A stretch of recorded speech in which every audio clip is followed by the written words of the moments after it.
ఒకనాటి ఉదయాన్నే అడవిలోంచి ఒక గంట శబ్దం మృగరాజైన సింహం చెవుల్లో సోకి ఎంతగానో ఆకట్టుకుంది. దాని ఉనికి తెలుసుకోవాలన్న కుతూహలంతో వెంటనే అన్ని జంతువులను సమావేశపరచింది.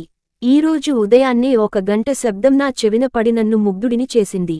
తక్షణమే దాని గురించి కనుక్కుని చెప్పండి అని తన గుహలోకి పోయింది. అది విన్న జంతువులన్నీ తమలో తాము గుసగుసలాడుకున్నాయి. అవును, నేను ఈరోజు ఆ గంట శబ్దం విన్నాను, భలేగా ఉంది గనగనలాడుతూ అన్నది కుందేలు. ఆ చప్పుడుకి తెల్లవారుతూనే నాకు తెలివచ్చేసింది. ఏదో కొమ్మ మీంచి కొమ్మకు గెంతుతుంటే అదో విధమైన ధ్వని నా మనసును హత్తుకుంది. తోడేలు చెప్పింది. మీకెందుకలాగా అనిపించిందో నాకైతే బోధపడటం లేదు. పదే పదే ఆ గంట మారుమోగుతుంటే చెడ్డ చిరాకేసింది. అది ఎవరు చేస్తున్నది తెలిస్తే చంపకుండా వదలను అని కోపం ప్రదర్శించింది. ఎలుగుబంటి, మృగరాజు చెప్పిన పనిని మనం చేయడం ధర్మం, సరేనా అన్నది ఒంటె. మళ్లీ గంట శబ్దం అదేపనిగా వినబడసాగింది. చీకటిపడే సమయానికి కూడా దాని ఉనికి కనుక్కోలేక తమ గూటికి చేరాయన్ని. మర్నాడు ఉదయం ఒక కోతి గెంతుకుంటూ వచ్చి ఒక పిల్లి తన గంట మెడలో కట్టుకుంది.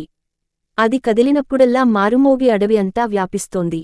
ఇదే విషయానికి మనం సింహానికి చెప్పేద్దామా అని సాటి జంతువులతో అన్నది. చెబితే మనల్ని ఆ గంట తెమ్మని అడగవచ్చు.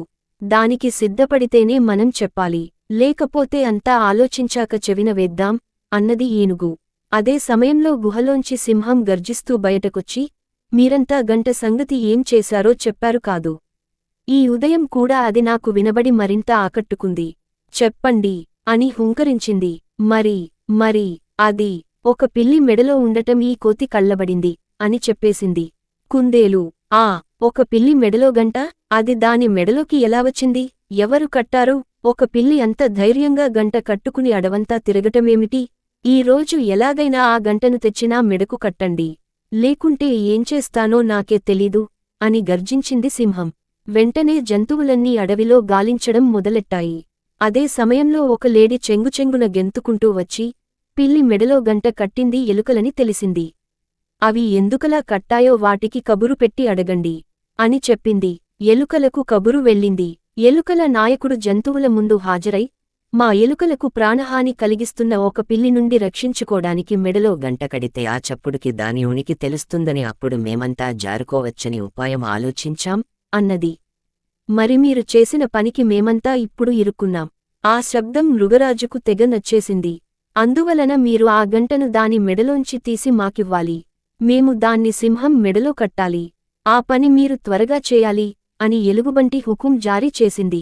అయ్యో రామా, మా రక్షణ నిమిత్తం చచ్చేంత భయంతో ధైర్యం చేసి కట్టాం. మళ్లీ దాన్ని తీసి తేవాలంటే గండకత్తెరే. మా కంటే మీరంతా శక్తిమంతులు, దీశాలులు. దయచేసి మీలో ఎవరో ఒకరు పిల్లి మెడలో గంటను తొలగించండి. మళ్లీ మాకు పిల్లి నుండి ప్రాణగండం తప్పదు. అయినా భరిస్తాం నిస్సహాయంగా చెప్పింది ఎలుకల నాయకుడు. అయితే సరే, వెళ్ళు. దాని పని ఎలా పట్టాలో మాకు తెలుసు. మృగరాజు కోరిక తీర్చడం మాకు ముఖ్యం అని ఎలుకను పంపేసింది ఏనుగు. కుందేలు ఎగిరి గంతేస్తూ, పిల్లి మెడలో గంట శబ్దం మన మృగరాజుకి నచ్చడం మన అదృష్టం. సింహానికి ఎప్పుడు ఆకలి వేసినా ఎవరని కూడా చూడకుండా వేటకు సిద్ధపడుతుంది.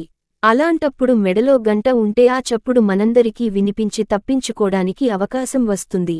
అందువలన ఆ పిల్లి మెడలో గంటను తీసుకొచ్చి సింహానికి కట్టేయాలి అని అందరివైపు చూసింది. పిల్లి మెడలో గంట తస్కరించడం ఏమాత్రం, మీరు అంటే చాలు, సాయంత్రంకల్లా తెచ్చేస్తా అన్నది కోతి హుషారుగా.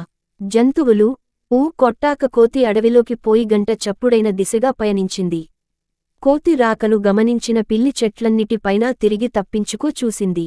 అప్పుడు కోతి, మిత్రమా, నీరాక తెలుసుకుని నీ నుండి తప్పించుకోడానికి ఎలుకలు పన్నిన కుట్రలో భాగమే నీ మెడలో ఈ గంట. దాన్ని తీసిస్తే నీకే మంచిది.